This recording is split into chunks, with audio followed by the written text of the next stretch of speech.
এটা মুসলিম দেশ, কাজে এটার আদালত ইসলামী শরীয়ত অনুসারে পরিচালিত হতে হবে। এটা মুসলিম দেশ, এটার সংসদ ইসলামী শরীয়ত অনুসারে পরিচালিত হতে হবে। এটা মুসলিম দেশ, এটার অর্থনীতি ইসলামী শরীয়ত অনুসারে পরিচালিত হতে হবে। এটা মুসলিম দেশ, এটার রাজনীতি ইসলামী শরীয়ত অনুসারে পরিচালিত হতে হবে। এর প্রস্তুত দিলা না, এর প্রস্তুত দিলা না। আমরা তো মুসলিম, আমরা আমাদের ইসলামী স্বাধীনতা, আমরা মুসলিম হিসাবে আমাদের ধর্মীয় স্বাধীনতা থেকে বঞ্চিত। সেজন্য সব সংস্কার হয়ে যাচ্ছে, কিন্তু হ্যাঁ, শরীয়ত, ইসলামী শরীয়তের বিশেষজ্ঞদেরকে ছাড়া সমস্ত সংস্কার হয়ে যাচ্ছে। কিন্তু আর মতবিনিময়কে মতামত দিচ্ছেন, কিন্তু ফায়সালা কে করবে?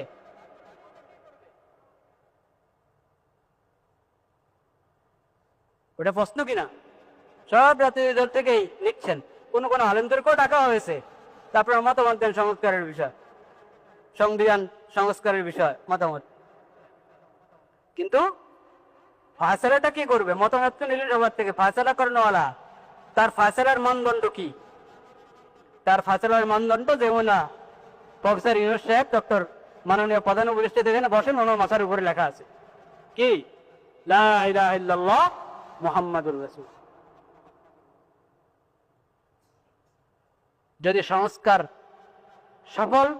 সংস্কার করতে চাই, তাহলে মতামত সবার কাছ থেকে নাও, ফায়সালা হবে লা ইলাহা ইল্লাল্লাহ মুহাম্মাদুর রাসূল। ফায়সালা হবে আতিউল্লাহ ওয়া আসিউর রাসূল ওয়া উলি আমরি মিনকুম ফাইন তানাযাতুম ফি শাইইন ফারুদ্দুহু ইলাল্লাহি ওয়া রাসূল। মাজলুম, ঠিক কথা। লাখ লাখ মানুষ মজলুম হচ্ছে, এত মানুষ মজলুম হচ্ছে, আমি কি করবো? থাক না, না, মজলুম তোমার মজলুমের পাশে দাঁড়াতে হবে। একজন মজলুম হোক আর লাখ মানুষ মজলুমের পাশে তোমাকে দাঁড়াতে হবে। জালেম একজন হোক আর 1000 জন হোক, তার প্রতিবাদ করতে হবে। যদি শক্তি সামর্থ্য থাকে, তাদের হাত ধরতে হবে, জুলুম থেকে বারণ করতে হবে, যার হক নষ্ট করছে তার হক নিয়ে দিতে হবে। এটা ইসলামের শিক্ষা। জালেমের শক্তি বেশি হওয়ার কারণে তার জুলুমের নাম ইনসাফ হয় না শরীয়তে। শরীয়তের নাম ইনসাফ হয়।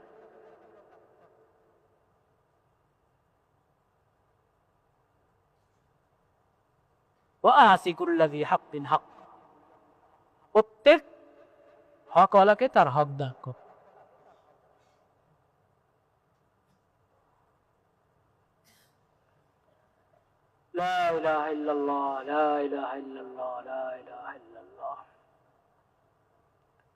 তাদের রিপোর্টে ধর্মীয়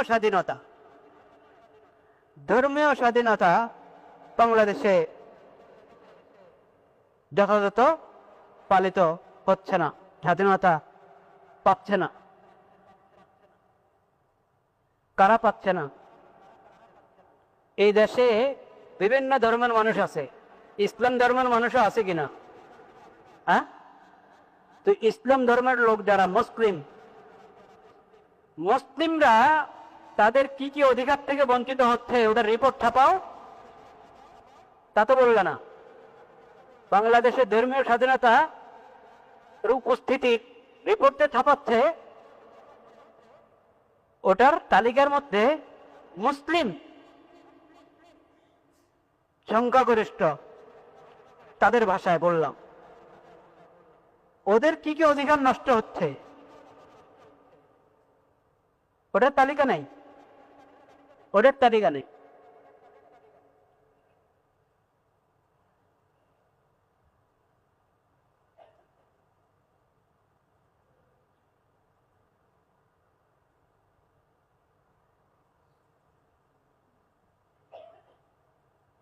মুসলিম দেশের আদালত অমুসলিমদের আইন অনুযায়ী পরিচালিত হয়, এটা মুসলমানদের ধর্মীয় স্বাধীনতা বিরোধী কিনা?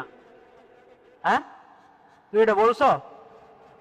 তোমরা যখন পুরা দুনিয়ার গুরু, সবাইকে উপদেশ দিবা, সবার সহযোগিতা করবা, তুমি এখানে মুসলমানদের সহযোগিতা করো। এটা মুসলিম দেশ, কাজে এটার আদালত ইসলামী শরীয়ত অনুসারে পরিচালিত হতে হবে। এটা মুসলিম দেশ, এটার সংসদ ইসলামী শরীয়ত অনুসারে পরিচালিত হতে হবে। এটা মুসলিম দেশ, এটার অর্থনীতি ইসলামী শরীয়ত অনুসারে পরিচালিত হতে হবে। এটা মুসলিম দেশ, এটার রাজনীতি ইসলামী শরীয়ত অনুসারে পরিচালিত হতে হবে।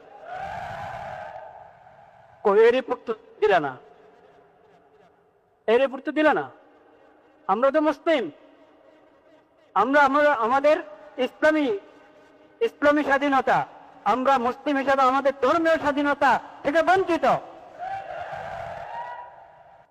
তোমরা আমাদের দেশের সরকারকে নথিহট্টাতে করবে না।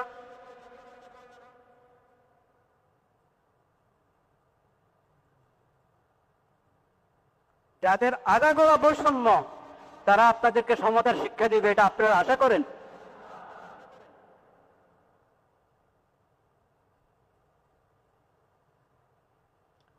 অন্য ধর্মের লোকদের জন্য আলাদা আদালত থাকবে, আলাদা আদালত থাকবে। তাদের বিশেষ ধর্মীয় যে বিষয়গুলো, সেটার জন্য আলাদা আদালত, সরকারি ব্যবস্থা থাকবে। কিন্তু রাষ্ট্রধর্ম যখন ইসলাম, এখানে অধিকাংশ নাগরিক মুসলিম, তো তাদের আদালত তো ইসলামী তরিকা হবে। কিন্তু ইসলামী তরিকাতে এটা আদালত পরিচালিত হয়, অন্য ধর্মের লোকদের জন্য ভিন্ন আদালতের প্রয়োজন হবে না। বলেন সুবহানাল্লাহ। এটা আমি তাদের ভাষায় কথা বলব। ইসলামী তরিকার আদালত হলে অন্য যে কোনো ধর্মের লোকেরা তাদের ব্যক্তিগত যে বিষয়গুলো আছে, তাদের ধর্মীয় বিষয় মামলা আমাদের এখানে দায়ের করা হলে সেখানে দুটা ভাগ আছে, দুটা ভাগ। যেহেতু ইসলাম একমাত্র সত্য ধর্ম,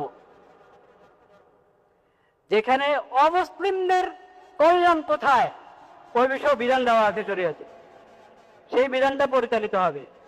তারা ইনসাফ চায়, ইনসাফ ভালোভাবে পাবে, শরীয়তের তরিকায় তাদের ফয়সালা করে দেবে।